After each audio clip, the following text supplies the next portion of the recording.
ডাকসুর ভোট পুনরায় গণনার দাবি তুলেছেন ঢাকা বিশ্ববিদ্যালয় কেন্দ্রীয় ছাত্র সংসদ নির্বাচনে স্বতন্ত্র শিক্ষার্থী ঐক্য প্যানেলের ভিপি প্রার্থী উমামা ফাতেমা। সোমবার প্রধান রিটার্নিং কর্মকর্তার কাছে লিখিত আবেদন জমা দিয়ে তিনি ভোট ম্যানুয়ালি গণনার প্রস্তাব দেন। আবেদনে তিনি উল্লেখ করেন, সদ্য অনুষ্ঠিত ডাকসু ও হল সংসদ নির্বাচনের স্বচ্ছতা যাচাইয়ের জন্য প্রতিটি কেন্দ্রের ভোটারের তালিকার কপি প্রকাশ, ওএমআর মেশিনের পরিবর্তে হাতে ভোট গণনা এবং ভোট কেন্দ্রের সিসিটিভি ফুটেজ শিক্ষার্থীদের জন্য উন্মুক্ত করা জরুরি।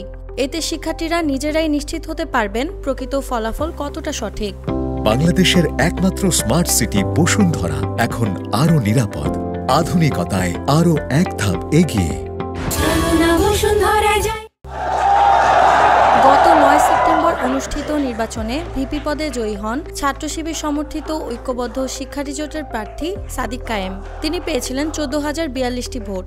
অন্যদিকে ৩,৩৮৯ ভোট পেয়ে চতুর্থ হন উমামা ফাতেমা। ফল ঘোষণার সময় রাতেই ফেসবুকে এক পোস্টে তিনি ভোট বর্জনের ঘোষণা দিয়েছিল।